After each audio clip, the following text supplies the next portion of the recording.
azim. Sadaqallahul azim.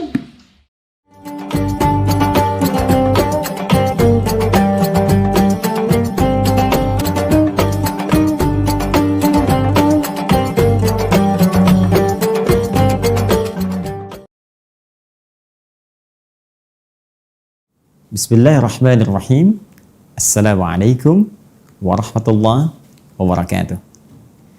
Alhamdulillahilladzi ja'alana al-mu'minin as-sa'imin wal muttaqina insyaallah.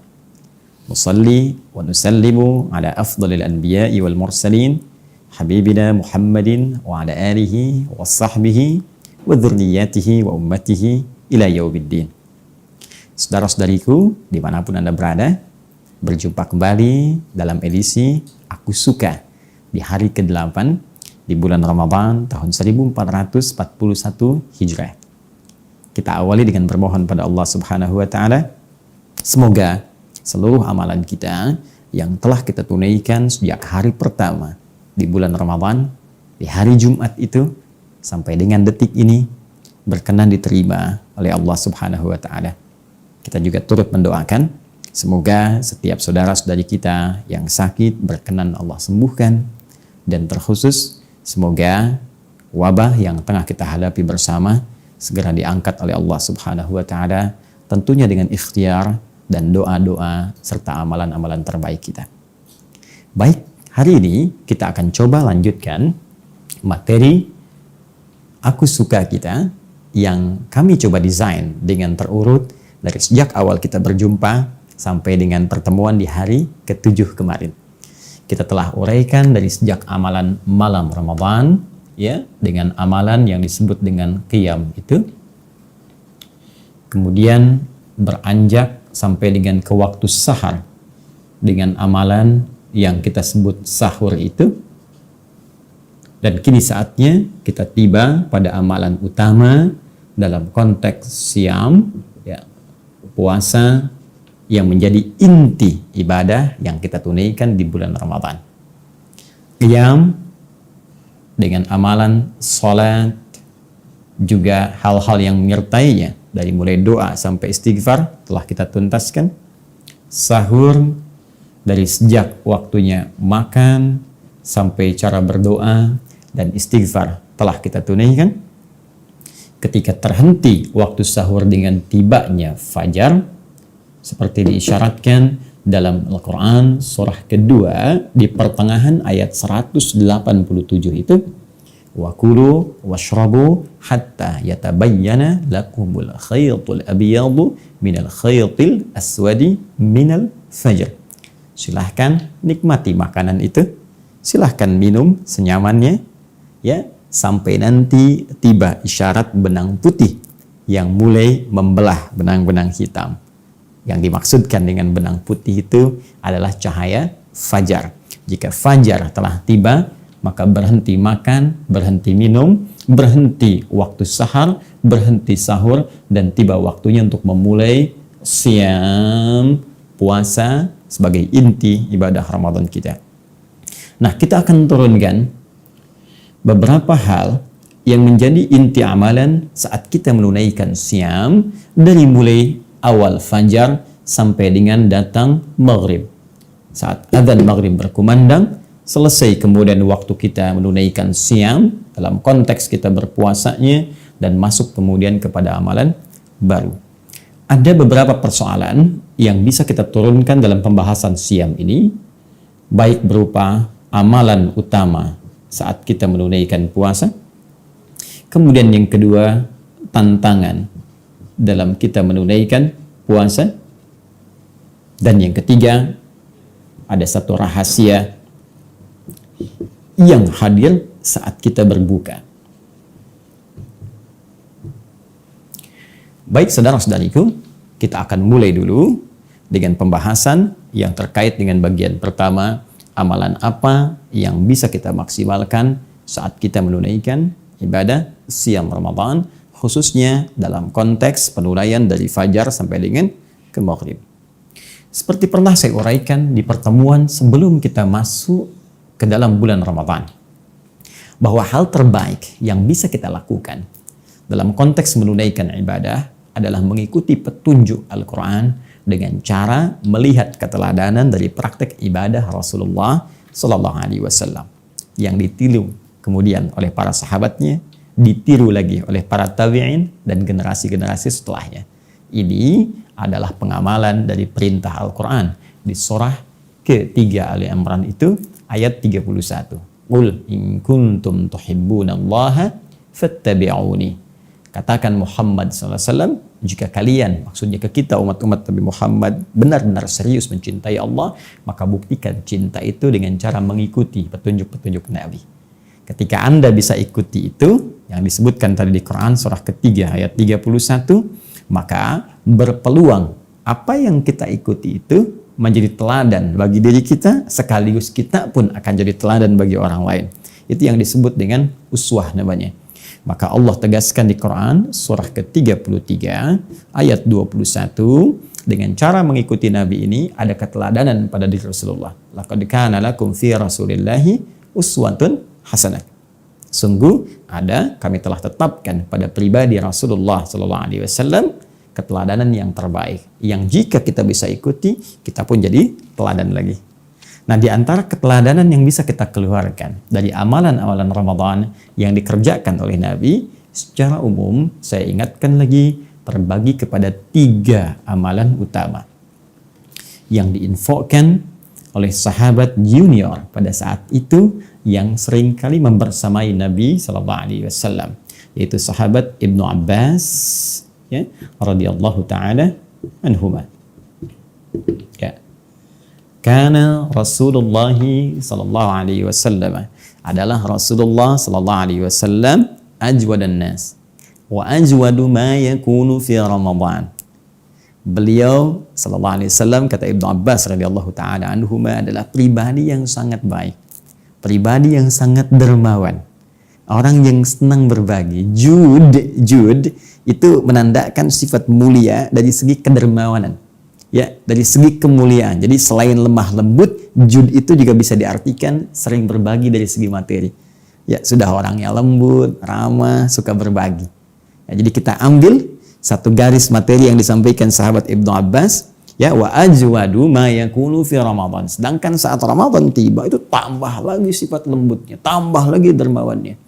Maka kita bisa gambarkan di sini amalan pertama yang dicontohkan oleh Nabi sallallahu alaihi wasallam, yaitu menampilkan sifat jud, al-jud, ya, bisa kita artikan ramah dari segi perilaku, lembut, dan spesifik dari segi materi dengan sifat dermawan, gemar berbagi, ya, berbagi.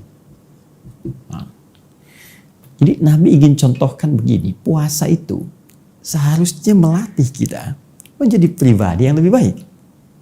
Ya, karena itu orang-orang kalau sudah tiba puasa itu bisa dilihat siklus kriminalitas itu menurun. Ya. Bahkan bisa dipastikan di negara-negara muslim yang banyak orang Islamnya, atau bahkan negara Islam itu sejak dulu, ya, dari sejak Nabi SAW, sepeninggalnya dan seterusnya, tiba Ramadan sudah semua meningkatkan ketaatan kepada Allah Subhanahu wa taala. Ya, pencurian sangat minim, ya, dusta, apalagi kalau ada konteks korupsi lebih besar lagi, lebih dahsyat lagi, itu hilang, dan hilang. Maka amalan yang bisa kita kerjakan dilatih. Yuk kita mulai latih. Mohon maaf, jadi anak yang lembut, jadi istri yang lembut, suami yang lembut, ayah yang lembut, kawan yang lembut. Ya, dalam pengertian sesuai dengan konteksnya masing-masing. Ya, karena kelembutan itu tentu ditempatkan di tempat yang baik. Ya, jadi kalau lawannya tegas, nanti ketegasan ditempatkan pada tempatnya. Nggak bisa semua praktek lembut pada setiap tempat, bukan begitu juga. Ya, lembut pada pencuri, ya tidak, ya. Pada sisi waktu ketegasan mesti muncul. Tapi yang dimaksudkan jud di sini lebih menunjuk kepada perilaku yang lebih baik. Jadi puasa itu membuat diri kita lebih baik. Nah, bagaimana menjadikan pribadi baik ini nanti dirinci lagi. Nah, sekarang langsung Nabi kasih contoh dari akar kata ini. Ya, menunjuk pada sifat kebaikan dalam berbagi jika punya materi. Seakan Nabi ingin katakan, berikan contoh langsung kepada kita, orang baik itu kalau dititipkan oleh Allah Subhanahu wa taala materi tertentu, baik hartakah, makanankah, ya, maaf mungkin pakaiankah dan juga lain-lainnya, sepanjang itu bisa cukup untuk dia dan memiliki kelebihan dari aspek kecukupannya, melewati batas kebutuhannya, maka dia senang berbagi dengan orang lain. Maka Ramadan akan memilih orang-orang terbaik untuk bisa berbagi. Apalagi dalam situasi saat ini. Mungkin sebagian kehilangan pekerjaan, sebagian kesulitan makan. Ya, orang Islam tidak harus tunggu instruksi. Tidak harus bikin komite. Maka puasa melatih kepekaan kita untuk melihat siapa tetangga kita yang mungkin bisa berbagi kita makanan dengannya. Walaupun mungkin hanya kurma, mungkin sebagian dari beras yang kita masak. Ya, belum tentu kita hidup esok hari. Apa yang kita bisa katakan lebih hari ini, itu akan lebih baik jika mungkin bisa dinikmati oleh banyak orang. Maka satu tanda seseorang bisa menjadi baik terlihat dengan amalan puasanya, salah satunya ketika dia mampu berbagi dengan orang-orang sekitarnya. Untuk itulah nanti Anda akan banyak temukan turunan dari hadis ini yang menganjurkan kita banyak berbagi walaupun hanya sehirup air, walaupun hanya sebiji kurma. Mungkin teman-teman seringkali mendengar itu. Ya, ini bagian yang pertama. Jadi ada amalan yang sifatnya materi, yang Masya Allah mungkin di waktu-waktu saat ini bisa kita maksimalkan.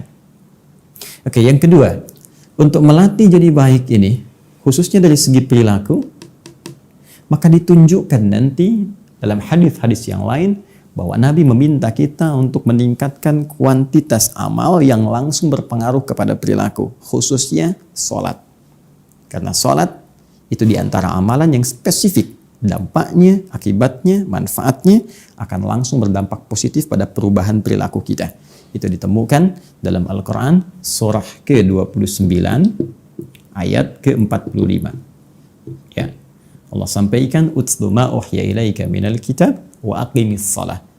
Baca, pelajari setiap apa yang diwahyukan kepadamu Rasulullah SAW Muhammad, ya. Kemudian dari situ setelah pelajari, baca, pahami, tunaikan sholat. Sungguh, sholat yang ditunaikan dengan benar itu akan mendorong pelakunya menjadi baik, terbebas dari dua sumber keburukan, yaitu fahsya dan mungkar. Baik, jadi saya sering banyak mengatakan kalau ada orang yang tidak baik, itu sumbernya cuma dua. Satu, fahsya, ya. Yang kedua adalah munkar. Fahsya, keburukan yang bersumber dari syahwat, pornografi, porno aksi, LGBT, zina, dan seterusnya. Mungkar, keburukan yang bersumber dari nafsu perut dan akal yang ditolak oleh hati kita. Baik bohong itu mungkar, senang berselisih itu mungkar, korupsi itu mungkar, ya, dan seterusnya. Jadi sebetulnya semua tindakan keburukan itu cuma dua. Kalau bukan fahsya, itu mungkar. Dan puasa mencoba mengarahkan kita untuk meningkatkan satu amalan yang sinyal-sinyal amalan itu cahayanya bisa menghanguskan peluang-peluang fahsya dan mungkar. Ini bisa dihanguskan. Hilang. Apa amalannya? Salat. Latih dengan salat. Sehingga terhubung diri kita dengan Allah Subhanahu wa taala. Ya, cara terbaiknya pernah saya sampaikan, keluarkan semua jenis salat yang mungkin kita bisa lakukan sesuai dengan petunjuk Nabi sebagai tambahan dari salat-salat fardu yang diwajibkan kepada kita oleh Allah Subhanahu wa taala. Ya, dalam setiap siang ini ada salat apa saja? Syuruk ya di awal. Kalau tak mampu dikerjakan karena kita nggak ke masjid, ada duha nanti yang pertengahannya. Ya, syuruk kan awal duha, baik ya, dengan syarat tertentu. Nanti ada duha. Ya, ada 4 rakaat sebelum zuhur. Ini tidak mengikat kita dengan masjid. Artinya sekalipun dalam kondisi saat ini, ya, sebagian dari kita tidak bisa ke masjid misalnya, maka sholat sunnah tetap bisa dilakukan. Yang sifatnya tidak melekat dengan sifat masjid. Seperti rawatib misalnya. Ya, 4 rakaat sebelum zuhur. Syaratnya bukan harus di masjid. Sepanjang kita mau tunaikan setelah adzan sebelum sholat fardunya, boleh silahkan tunaikan. Sekalipun sholat sendirian, bisa sudah dikerjakan. Ya, ba'diyah pasca zuhur. Kemudian sebelum sholat asar ada sholat 4 rakaat sholat mutlak itu. Ya, maksimalkan itu.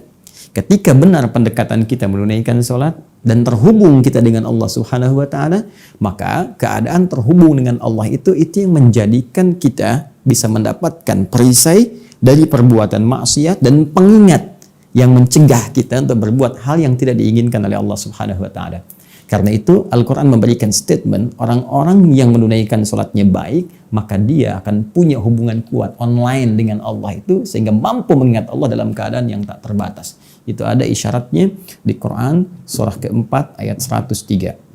Ya, fa idza qadaytumus salata fadhkurullaha qiyaman wa qu'udan wa 'ala junubikum. Jika Anda selesai menunaikan salat itu, maka segeralah ingat kepada Allah. Baik dalam keadaan berdiri, jalan, duduk, kan?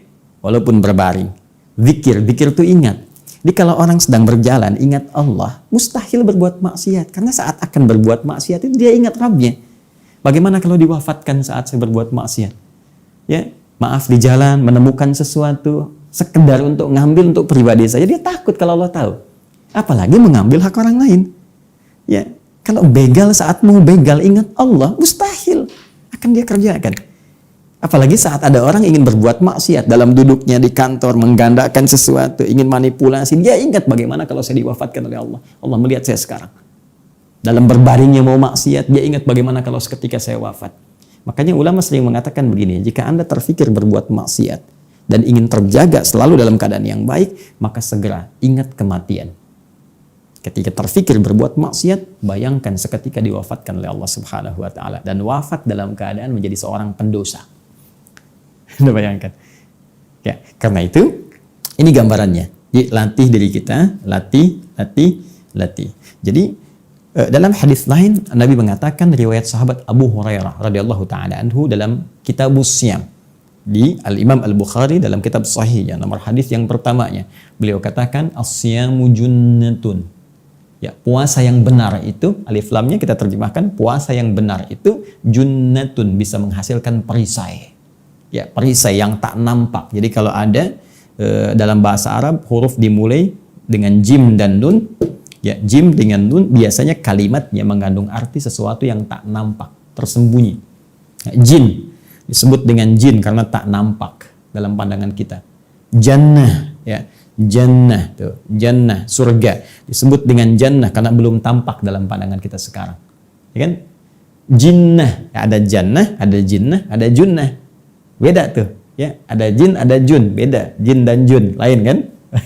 Nah, ada jannah, ada jinnah. Jinnah jamak dari kata jin. Minal jinnati wan nas. Tak terlihat juga. Baik, junnah di sini puasa menghasilkan junnah. Jannah, jinnah, junnah. Junnah itu perisai. Ya, yang tak nampak dalam pandangan kita. Jadi perisai ini kan fungsinya mencegah sesuatu yang membahayakan. Orang di medan perang punya perisai, ada baju zirah, ada tamengnya, ya. Ini perisai. Ya, jadi begitu musuh misalnya akan melakukan sesuatu ya yang membahayakan diri kita, perisai ini menghalangi kita. Nah, perisai yang membentengi kita dari perbuatan fahsya dan mungkar, yang mencegah setan ya bisa menembus relung hati kita yang paling dalam untuk mempengaruhi berbuat maksiat, itu namanya junnah. Di puasa itu melatih kedekatan kita dengan Allah sehingga Allah memberikan perisai pada diri kita. Orang yang punya perisai ini disebut dengan junnah tadi karena rajin menunaikan ibadah dalam puasanya, maka perisai itu yang akan menghambat perbuatan maksiat masuk menembus dirinya. Begitu ada bisikan misalnya, ambil sendal orang ini nih. Mumpung gak ada orang ke masjid, ambil kotak infaknya. Misal, masuk, tek tek tek tek. Itu kalau orang ada perisainya langsung mental kalimat itu. Tek, pergi. Tidak. Saya masih ingin bertakwa. Tidak. Bagaimana kalau saya diwafatkan dalam keadaan berbuat maksiat? Hei, ini musim bantuan-bantuan. Ayo ambil keuntungan dari bantuan itu. Kalau bisa ambil tarif dari situ. Kalau bisa kasih yang ini sedikit, yang lain banyak. Hati-hati. Kalau perisai yang masih ada, bagaimana ketika saya mengambil keuntungan dari situ saya diwafatkan oleh Allah? Nah, ini junnah namanya.